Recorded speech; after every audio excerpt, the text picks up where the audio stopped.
नमस्कार, मैं आलोक कुमार सिंह, शासकीय स्नातक महाविद्यालय रहली।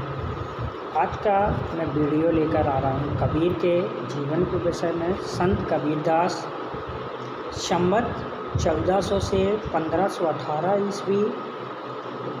संत कबीरदास जी हिंदी साहित्य के महत्वपूर्ण कवि हैं। न केवल भक्ति काल वरन संपूर्ण भारतीय इतिहास में उनका एक स्थान है। वो अक्षुण हैं, वे सर्वकालिक हैं। संत कबीरदास का जन्म 1400 ईस्वी के लगभग हुआ था। बनारस के लहरताल में जन्मे कबीर और समाज सुधारक संत कबीरदास के जन्म के विषय में विभिन्न मत हैं। ऐसा माना जाता है कि संवत 1455 विक्रमी जेठ सुदी पूर्णिमा सोमवार के दिन निर्गुणपंथी कबीर का जन्म हुआ। उनका पालन पोषण नीरू नीमा नामक जुलाहे दंपति ने किया। जनश्रुतियों में प्रसिद्ध है कि उनकी पत्नी का नाम लोई था और उनके पुत्र के रूप में कमाल और पुत्री के रूप में कमाली का उल्लेख मिलता है। संत कबीर रामानंद जी के शिष्य थे। रामानंद जी ने के नाम से मंत्र लेने के लिए पंचगंगा घाट पर उनकी सीढ़ियों पर जा पड़े, जहाँ से रोज़ सवेरे रामानंद जी स्नान करने के लिए जाते थे। अंधेरे में रामानंद जी के पैर कबीर के शरीर से लगे। रामानंद जी के मुँह से निकला राम राम कह आगे चलकर इसी मंत्र ने कबीरदास जी को भक्ति संत ही नहीं समाज सुधारक बनने के लिए प्रेरित किया। संत कबीर पढ़े लिखे नहीं थे। इनके विषय में इन्होंने स्वयं लिखा है, मसी कागज छुओ नहीं, कलम गहो नहीं हाथ। इन्होंने अपनी महत्वपूर्ण माध्यम से लिखा हुआ है। इसी के साथ इन्होंने लिखा है अपने पदों में अभिव्यक्ति उनकी वाणी के विषय में उनके शिष्यों के बीजक नाम से संकलित किया। कबीर की वाणी उनके मुखर उपदेश साखी रमेनी बीजक 52 अक्षरी उलटवासी में मौजूद हैं। गुरु ग्रंथ साहब में इनके 200 पद और 250 साखियाँ हैं। शोध के उपरांत विद्वानों ने उनके द्वारा रचित 63 ग्रंथों का उल्लेख किया है। इन्होंने आगे लिखा हुआ है, पाहन पूजे हरि मिले तो मैं पेजूं पहाड़, ताते या चाकी भली पीस खाए संसार। ये हमेशा इन्होंने समाज में कर्मकांड का मूर्ति पूजा का विरोध, कर्मकांड का विरोध, भेदभाव रहित समाज की स्थापना करना चाहते थे। उन्होंने समाज के निराकार रूप में विश्वास प्रकट किया। एकेश्वरवाद के समर्थक कबीर का मानना था कि ईश्वर एक है। उन्होंने व्यंग्यात्मक दोहे और सीधे साधे शब्दों में अपने विचारों को व्यक्त किया।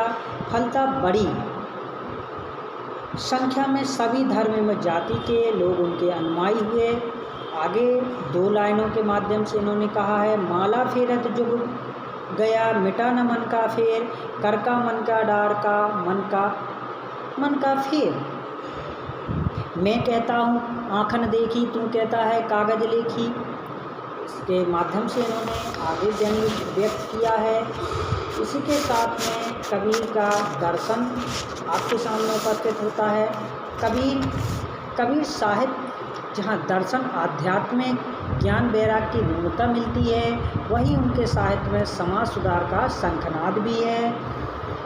वह दार्शनिक होने के साथ साथ समाज सुधारक भी थे। समाज सुधार अर्थात जनजीवन का उत्थान कबीर के जीवन की साधना रही।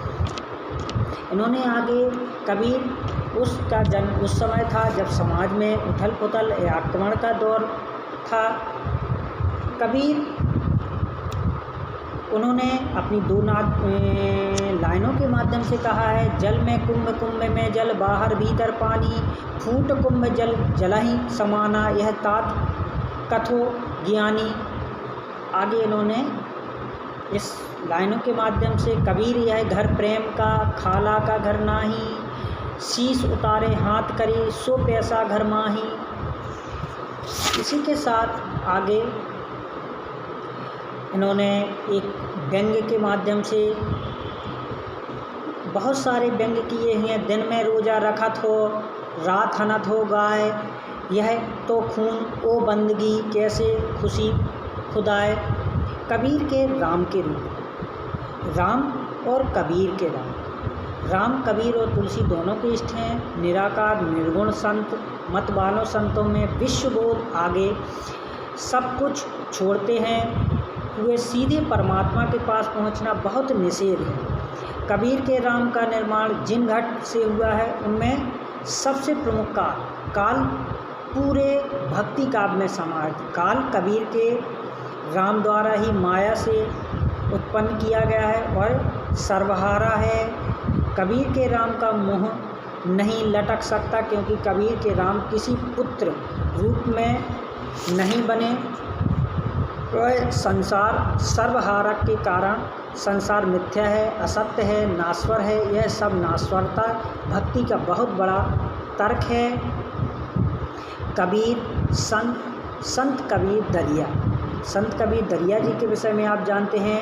राजस्थान के नागौर जिले में राम सनेही संप्रदाय की परंपरा संत दरिया जी ने आरंभ होती है। इनका जन्म जोधपुर राज्य के ज्योतिरण गांव में 1733 से 1676 की भाद्र कृष्ण अष्टमी बुधवार को हुआ था। इनके पिता का नाम मानसा था, माता का नाम गींगा था। एक पठान धुनिया थे। उनके परिचय संबंधी संकेत इन दोहों में मिलते हैं। मुरधर देश भरतखंड भाई, जैता रण एक गांव कहाई। जात पठान रहत दो भाई, फतेह मनसा नाम कहाई। पिता मानसा सही माता गींगा सो कहिए।